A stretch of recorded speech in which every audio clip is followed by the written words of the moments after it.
Hey friends, and welcome to the Girl Means Business podcast. I'm your host, Kendra Swalls, a photographer and educator on a mission to help you find your passion, power, and purpose through entrepreneurship. So let's jump right into today's episode because this girl means business. Hey guys, and welcome back to another week of the Girl Means Business podcast. You are in for a treat this week because I am chatting with Samie Roberts from Bustld, and we're going to be talking all about how to build a business that is recognizable, relevant, and has a fabulous reputation. All those things combined make it impossible for people to not want to share your information, impossible for people to not know who you are or what you do, and they will be dying to work with you. But before we get into our conversation today, I want to remind you about our 100th episode giveaway. We are just 2 short weeks away from our 100th episode, and you have a chance to win a $100 Amazon gift card. You have 2 ways to enter, and you can enter multiple times for multiple chances to win. One way to enter is to go over to iTunes and leave a review for the Girl Means Business podcast. Make sure you include your Instagram handle in your review so that we can easily find you and see who you are so we know who to award the prize to if you are chosen. You can also take a screenshot of your review and send it to me over on Instagram just to make sure that I got it. The other way to enter the giveaway is to take a screenshot of you listening to any of the Girl Means Business podcast episodes, share that screenshot to your Instagram stories, tagging at Girl Means Business to make sure that I see it. You can do that multiple times for multiple entries. There's no limit how many entries you can have. So if you share 5 or 6 screenshots of different episodes to your stories, plus leave a review, then you have 5 or 6 or 7 different entries into the giveaway. Winners will be announced on February 24th, the day that our 100th episode goes live. And I'm excited. I can't wait to see who wins the gift card. I have some fun things planned for our 100th episode. So hopefully you will come back in 2 weeks to tune into that one. And make sure you go enter to win that giveaway because you never know. $100 to Amazon can go a long way. All right, let's get to my conversation today with Samie. So Samie Roberts is the owner of Bustld.com. Her background was at a PR agency in New York City, which gave her tons of knowledge and know-how onto how to design and execute large events. She used that knowledge to launch one of the top wedding planning companies in Charlotte 6 years ago. And she combines all this knowledge and her passion for bringing wedding inspiration and knowledge to couples at Bustld. So we are chatting today about what it means to build a business that gets recognized, build a business that has a reputation that people want to work with. So how do you create a reputation around your business? Samie is going to be sharing with us all of her tips for how she grew Bustld to become one of the most recognizable brands in the wedding planning industry. And I can't wait for you to hear all of her incredible tips. So let's get to my conversation with Samie Roberts. All right, guys, I am here today with Samie Roberts. We are talking all about staying relevant. Samie, how are you? I'm good. How are you? I am so good. Thank you so much for joining us today. I'm so excited to chat with you. So let's start off. Introduce yourself. Give us a little bit of background about who you are, what you do, and how you help people. Yeah, well, thank you for having me. Like you said, I'm Samie Roberts. I am one of the co-founders of Bustld, and Bustld is an online wedding resource that connects engaged couples and wedding vendors based on fit. So kind of think about it like a dating app. Everyone takes a quick 2-minute quiz, and then they're instantly matched to each other based on those answers to the quiz. And then prior to that, I also started my own wedding planning company, which I also still run. And we also have a live stream platform that was born out of COVID at the beginning of 2020. We've helped hundreds of couples across the country to live stream their wedding with our company LoveStream, which is a one-way high definition live stream platform. I love that. I love that you have pivoted to do something, you saw a need with the live streams. I was telling you before we recorded, I saw my first live stream wedding I was a part of recently, which was awesome. And so I love that you saw an opportunity and to help people and to connect people in a way, and you added that as a service offer. That's incredible. Thank you. Yeah. And I love your website. I love the quiz idea. I was looking at it and I was like, that's so cool that, because there's a ton of wedding resource websites out there, but, and I'm a big fan of the quizzes. I think that's a really neat feature these days. And so Yeah. I'm just curious for my own like curiosity here, but the quiz aspect of it. So do vendors take the quiz too, or do they fill out a profile? How do you match your vendors with your brides? Yeah. So couples take a little longer quiz. So it typically takes about 2 or 3 minutes that answers more of those, a combination of tactical questions like what is your budget? What is your guest list? How would you describe your style? What kind of venues speak to you? Those kinds of things. And then our vendors take a very similar quiz, answering questions that are relevant to their category, as if they were their ideal couple. So what would their ideal couple say? What kind of budget would they have? What kind of venues would they work at, et cetera? And then the algorithm does the work instantly. So once couples take the quiz, they're immediately, go to a page where they can see, hey, these are the top 4 photographers for you based on your answers to the quiz compared to their answers to the quiz. That's so cool. I absolutely love that. So how did you get the idea to do it in that quiz format? Yeah. So, like I said, I started my wedding planning company first. And I was probably about 1.5 years in, and my husband and I, my co-founder and I, were driving back from a wedding where he had been my assistant. And, we were, talking about kind of the wedding that had unfolded, which was not exactly, the bride and I had very different visions of, how kind of things went about.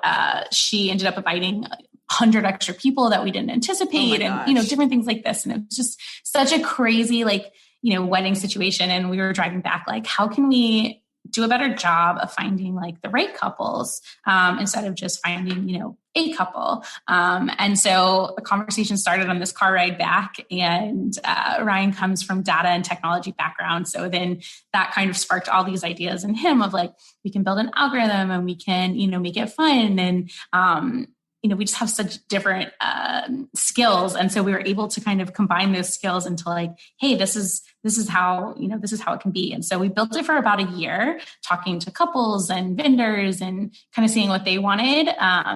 And then it was born almost 5 years ago. Wow. That's so cool. I always like hearing the backstory of how things come about, because it's never we were sitting in our office and we were, pen and paper. It's always we were doing something, or we saw a need, or we were in a car ride. I think that's so neat, because I think a lot of times there's this idea that these brilliant ideas come from think tanks, when really they come from real life conversations and moments and, mishaps and things like that. So that's really interesting. Yes. Okay. So let's talk about a little bit the fact that you're in the wedding industry, and which I'm familiar with coming from wedding photography background. And I know that it can be a very competitive industry, because it's a huge industry. You've got tons of different vendors and resources, lots of resource sites, similar to what you have, but a little different. So how have y'all taken your Bustld website and created something? Obviously it's unique. Obviously it's a little bit different than what you see in other places where you just go and type in a search, but how have y'all stayed relevant, stood out from the rest of the pack? Created something that's not the same as everybody else?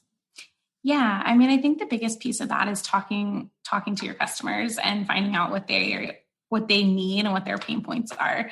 Obviously the idea was born from my own personal pain points, but, that's not to say that that's the same across across every single person. So as we were building it out, we talked to a lot of customers on both sides of the table, since we're a marketplace, and found out what problems they were facing when they were either planning their wedding or trying to find couples that they wanted to work with.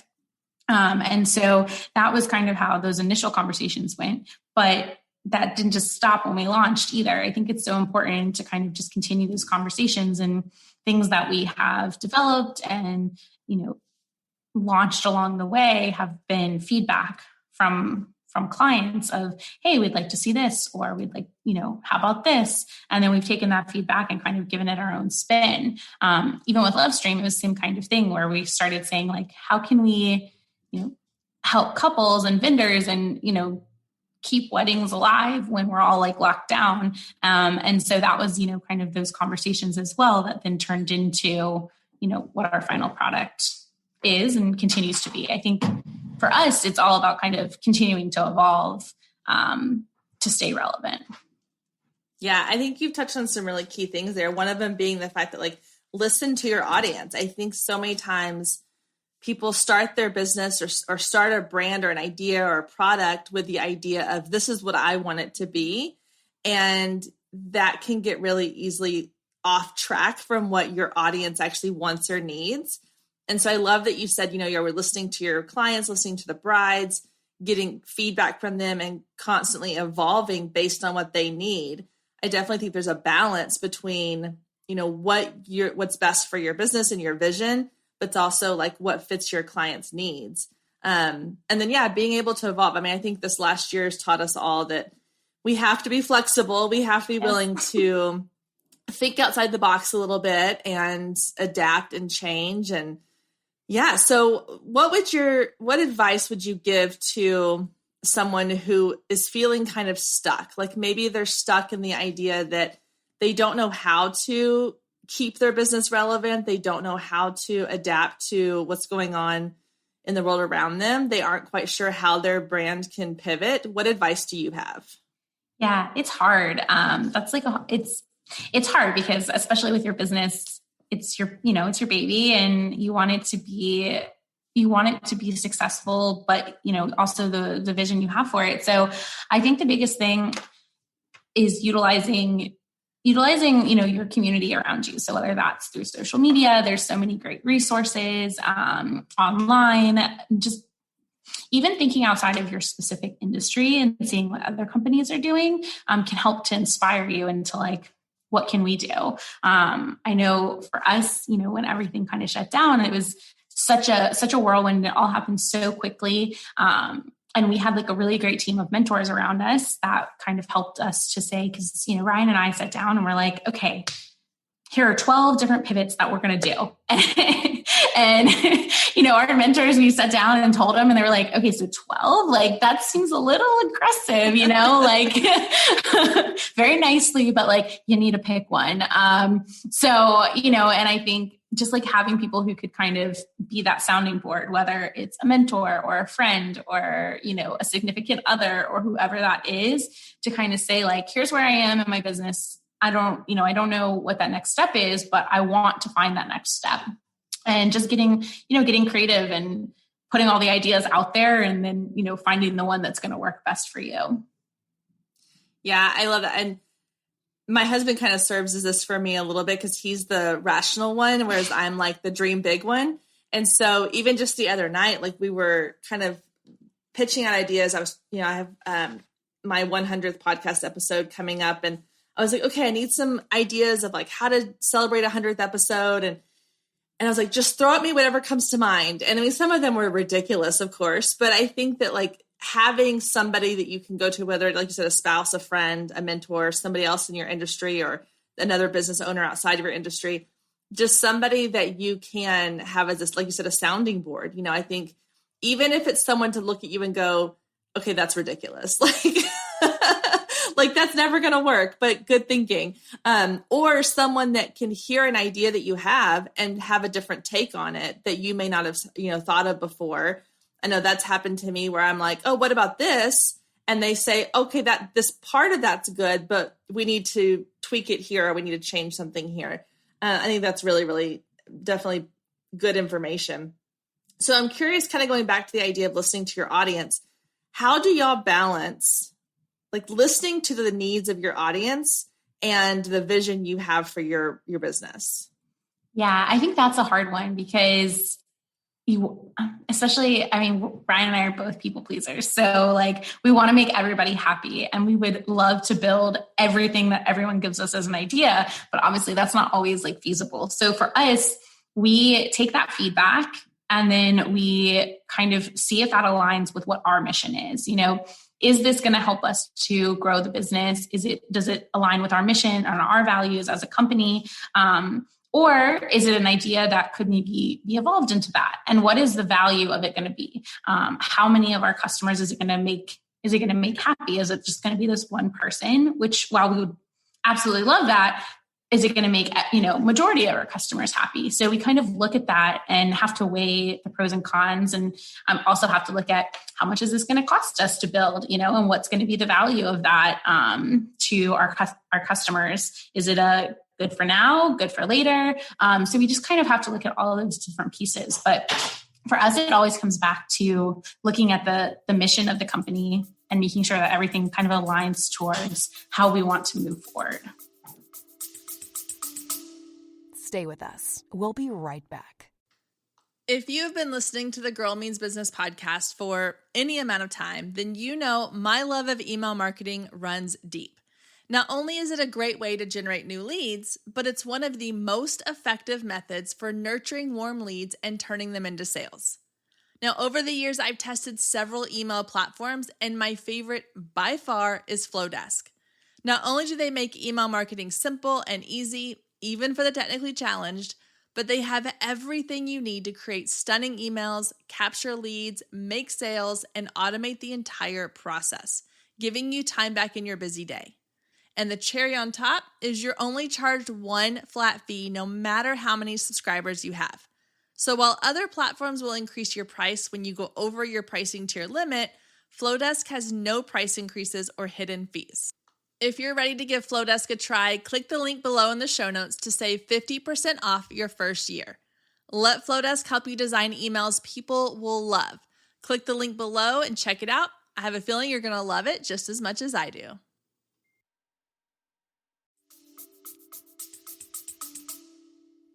And how are y'all getting the data from your client, your audience? Like, are you polling them? Are you having conversations with them? Because I know I hear a lot of people say, like, know what your audience wants. And I tell my audience that, I tell my clients that, I'm like, make sure you know what your audience needs, they know their pain points.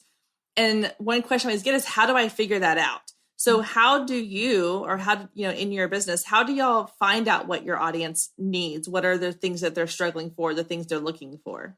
It's kind of a combination of all those things. Especially when we were first starting, we literally would take people to coffee and say, we will take you to coffee, we'll give you a gift card, whatever it might be, so that we can pick your brain on what your pain points are. And so we would sit down and have those conversations. We still do that today, where we'll sit down and have more of these personal conversations, just so that we can make sure that we have a good pulse on what people are wanting. But we also do a lot of surveying. With Lovestream specifically, after their wedding, we send them a questionnaire and we ask, what could we have done better? What do you wish we had done? Or what do you wish we offered? We also have personal conversations with almost every single couple, every single couple on the Lovestream side, and almost every couple on the Bustld side, because we vet them. So we talk to them and have a personal conversation, and we'll ask those questions too, kind of not as, in depth as we would if we were sitting down having coffee, but, we get feedback from them in that sense. And we take all that feedback and kind of compile it together into what the future holds for the company. So what would you say, because I know I can already hear some of the people asking this in their head as they're listening to this, there's a little bit of that fear, I think, for people around the idea of, what if they say something I don't want to hear? Or what if they say something that's not positive? So any advice or tips for that, or how to prepare yourself just in case somebody has, because, we do like the idea of saying, hey, give me your feedback. What are your thoughts on this? And having them praise us, be like, oh, you did it so well. It was so great. But you're also doing it to figure out what can you improve on? So you're going to have to take the critique with the praise. Mm-hmm. So do you have any tips or advice for preparing for that, or, softening the blow a little bit in the beginning? I don't know if it ever gets easier because, right, it feels personal, even though it's not. I think that's the biggest piece, is it's not personal, and you did ask for it. But I think making sure that also you maybe give some parameters too, what kind of feedback are you looking for? Not necessarily just looking for any kind of feedback, but maybe you want to specifically know, what could we have done better on a customer service side? Or how could our platform have been easier for you? Or, what made you, For instance, Ryan is great at this. If someone chooses not to go with us, he always asks, why did you choose not to go with us? It's never great. They've already told us no, but at least now we know, hey, we decided to go with you because of budget, or because we found this, or we liked, this better, or whatever it might be. And then we can take that feedback and say, okay, well, maybe this client wasn't the right fit for us. Or if it felt like they were a right fit, maybe we can improve in some way so that next time when we have that same client, we win them next time. And I think that's the biggest piece, is remembering the feedback is going to help you to win that client or make that client happy, or whatever it might be next time around. Maybe didn't do it this time around, but next time around, you'll be that much better. Yeah. No, I think that's so smart. I love the idea of asking. I think we get so focused on asking our clients, our current or our past clients, or talking to people that have hired us, that have worked with us or purchased from us, that we forget about the ones who walked away. Mm-hmm. And that's where you're going to get your really juicy stuff, is why were we not a good fit? And again, I think there's that fear around wanting, the rejection piece. It's easier just to say okay, I'm going to forget that ever happened because they didn't want to work with me. But following up, and I think too, that shows that client that walked away, that this is not, a heartbreaking thing. I get it. It's purely business. There's something clearly that somebody else did differently than myself. I may start implementing this with my photography business, figuring out okay, so you chose to go with somebody else. What was that reason? Was it, is it price point? Is it this or this or this? There's a lot there. I also think another kind of an idea that came to mind when you were just talking, going back to where to get this information, because if somebody is new to business, they don't have a lot of clients starting out, or they don't have any clients starting out, and they're thinking, okay, this is all good and great if you've got this, sea of clients you can go to, or people who are walking away that you can ask questions to. But what if you don't have anybody? And so I think this is where things like social media can come in really handy, whether that's posting polls and questions on your stories or in your information. But one thing I've seen a lot of, and I've kind of taken bits from, and especially in the wedding industry, is Facebook groups. Yes. There are so many Facebook groups for brides, for wedding vendors, for all these things, or whatever industry you're in. And if you go in there and you just start listening to the questions that are being asked, or the comments that are being made about different things, there's your research right there. You're able to get a lot of really good data from being in some of those Facebook groups. Besides that, do you have any other ideas for somebody who's brand new, how they can kind of try to tap into what their ideal client might want or need without actually having any clients yet?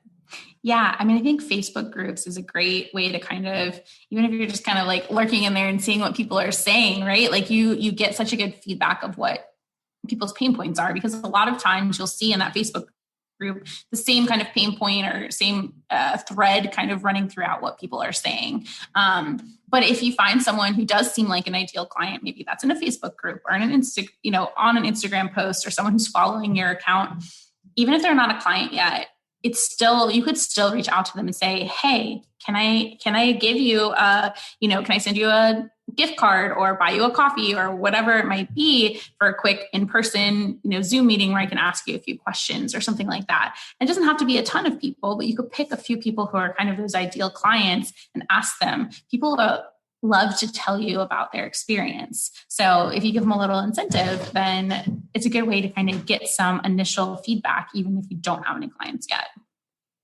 Yeah. And I think we all assume that people don't want to be bothered with those questions. But I know for me, if I know that my opinion is going to help somebody, or that my experience is going to help something be better, I'm more than happy to give my opinion. I've done it multiple times where I've had people reach out to me from, an app that I used or a program that I used, and they'll email me and say, hey, can we do a quick 15-minute Zoom call where I ask you some questions? And, they'll be like, we'll send you a $5 or $10 Amazon gift card or whatever. And I'm like, yeah, sure. I'm happy to give you my feedback, good, bad, and ugly. I'm going to be honest, but, I think that we all are so worried that we're going to bother people, or that we're going to put them out in some way. And that's just not the case. And if they don't want to, they can say no, and that's perfectly fine. Yeah. But if we don't ever ask the questions, we're never going to get the answers that we're looking for. Yeah. Okay. So I want to talk a little bit about, building a reputation. I know that's a big pain point for a lot of business owners starting out. Speaking of pain points, is that, trying to come into an industry, whether it is the wedding industry or something different, a lot of times the biggest thing I hear is there's just so many people doing what I do or something similar. So any tips or advice you have for creating a reputation or building something that stands out or that sets yourself apart from everybody else? Yeah, I think knowing what makes you different is important. So while there might be a lot of options out there that are very similar, knowing what is going to make you different is going to help you to set that reputation. And then making sure that you're showcasing that in everything you do. One example that comes to mind is a photographer friend of ours, and they are super great. But they love capturing like the couples more than the moment, more than the tiny details and all of those things. And so they've made that their kind of their thing. And so everything on their website and their Instagram and all that stuff reflects that. And those are the kind of couples that they're going to attract. So I think that knowing what makes you great and what is going to set you apart, even if you don't have any clients yet, you can go ahead and start building that reputation of like, this is how I'm different. And then communicating that in all of your marketing materials and social media, when you talk to, potential clients, all that stuff. It just helps to kind of start associating your name with that feeling you're trying to create. Yeah. And I think that's so important. I think it's that whole idea of trying to be everything to everyone. You're not going to be everything to everyone. No. And if you try to, you're going to end up failing. So figuring out exactly what you said, like, what is your thing, And that's like, for me with the photography, it was like, I'm not a details person. So if they're looking for somebody who was going to be all about like these perfectly styled flat lays, like that's not me. But I will get the moment when your mom cries watching you get your dress on. I'm going to get that moment when the flower girl's watching you and with like so much awe in her face, like I'm going to get those things. And that's what I felt without realizing what I was doing. That's what my clients were coming to me for, like when they would send me their shot list for the day of like their must-have photos, it wasn't, I want this beautiful photo of my shoes and my jewelry and my perfume. It was, I want my mom zipping up my dress while we smile at each other or whatever, And right. So I think that's definitely lean into what you're good at. And that's where, again, like you have to kind of put your blinders on and say, like, I'm not going to worry about what X, Y, and Z over here is doing. I have to stay true to me. And I don't know if y'all have done that as far as like, or if you struggle with that at all when you're looking at other people and other sites that are kind of doing similar things. Have y'all been able to, kind of stay in your lane? Do you look to other people for guidance, other websites and resource sites, or like, where do y'all kind of fall on that spectrum? Yeah, I think it's easy to do no matter who you are, whether it's business or personal, like the good and bad of social media, right? But it's easy to look and kind of compare yourself. And so I think the biggest thing is, yes, you want to know what's out there and what you're competing with and what other people are doing. But you want to stay true to your business. And so, for us, we want to showcase weddings of all types and all different types of details and just all the different things that you can do with a wedding. And of course, there's accounts out there where it's only these high-end, crazy, beautiful, and it's beautiful and it's great inspiration, but that's not true to our brand. And so it is hard, it is a balance of figuring out like what people are looking for, what is true to your brand, and then how can you communicate that in everything you do. It's not easy when you're looking at competitors for sure. But just trying to stay true to yourself and coming back to those key like values in your company, I think will help you to kind of define that and make sure that your reputation is being communicated correctly.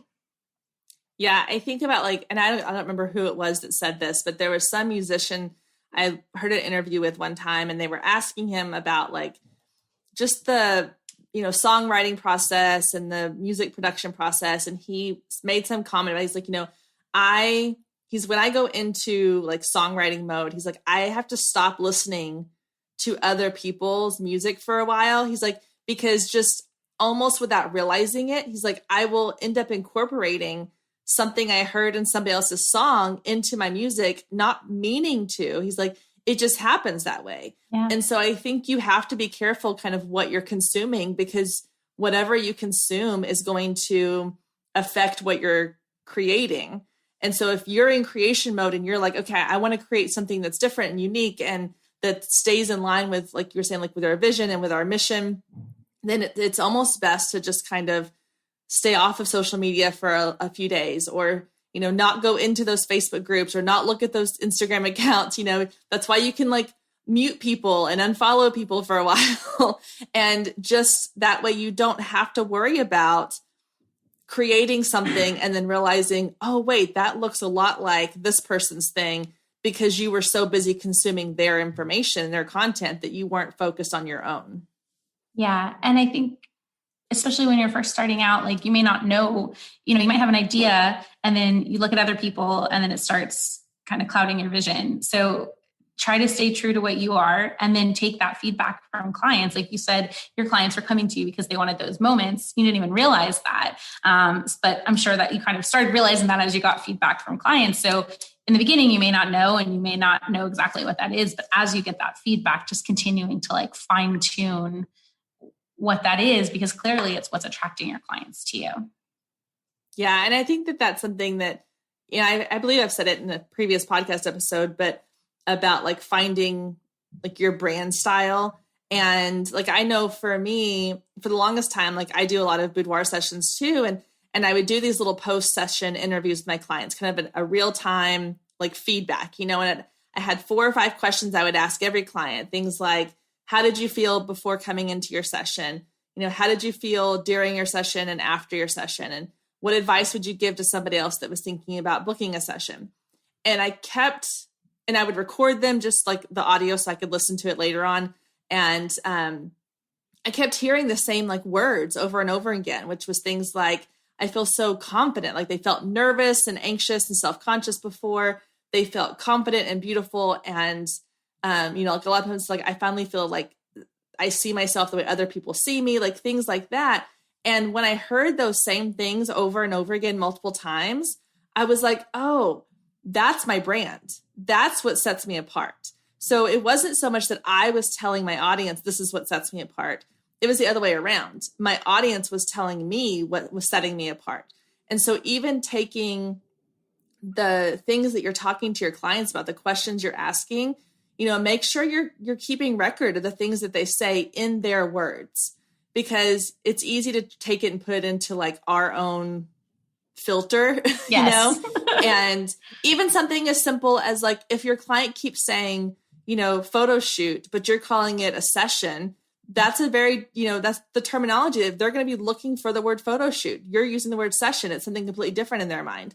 So even something as little as that, and utilizing that to help create your brand, what you're putting out on social media, what you're putting on your website, how you're talking to your clients, all of that can come from those conversations that you have with your potential clients or your past clients or whoever you're talking to. So there's so much value in listening to your audience and really listening to the words they're using, the things that they're saying, both good and bad. 100%. You can learn so much that way. Yeah. Awesome. Well, do you have any other like last minute tips as far as when it comes to creating like, you know, standing out, creating sort of this brand that is recognizable and that people want to work with? Do you have any last minute tips for us? I think my biggest tip is truly just listen and be prepared for the good and the bad, because the bad can be just as beneficial as the good. I remember when, you know, I was just starting my planning company, one of my very early clients said everything was great. And then I asked them for feedback, and, you know, they were like, well, I wish that you would have asked me, you know, where certain things should go. And I was like, wow, like first I was like, okay, well, that kind of stinks. And then I was like, okay, I need a better process for this. And so that, you know, kind of evolved itself. And it's it wasn't that she was unhappy. It was just good feedback for me and made me that much better. And so I think just remembering that the feedback when you ask for it isn't critical in the sense to hurt you. It's critical in the sense to help you move forward. And I think being open to that feedback will help you to develop, even better reputation, even better brand, because clients will walk away saying, wow, thank you so much for caring that much to even ask for that feedback. It just leaves such a positive, kind of feeling for them. Yeah. Oh my gosh. I love that. Well, Samie, thank you so much for taking the time to chat with us. So let everybody know where they can find you, where they can follow you. If you have any resources for us, can you share that with us real quick? Yeah. So you can find us at Bustld, BUSTLD.com, and also Bustld on Instagram. And then for Lovestream, we're lovestream.io and lovestream.wedding. And then you can also check out our podcast, which is on iTunes as well. Awesome. And I will have all of that linked down in the show notes so they can easily find you. Thank you so much. This has been such a great conversation and such valuable information. It actually makes me excited to go and get feedback and talk to my audience and hear what they have to say. So it takes a little bit of that fear out of there for it. So thank you so much. And I appreciate it. And have a wonderful day. Thank you. You too. Thanks for having me. Another huge thank you to Samie for joining us today, for sharing a lot of really valuable knowledge and information with us. Make sure you are following her on social media. Go send her some love and let her know you heard about her here on the Girl Means Business podcast. And once again, don't forget you have time still to enter the 100th episode giveaway. So make sure you have left a review and you are sharing those screenshots, tagging at Girl Means Business to be entered to win the $100 Amazon gift card giveaway. All right, ladies, that does it for this week. I hope you have a fabulous week, and I will see you back here next week, same time, same place.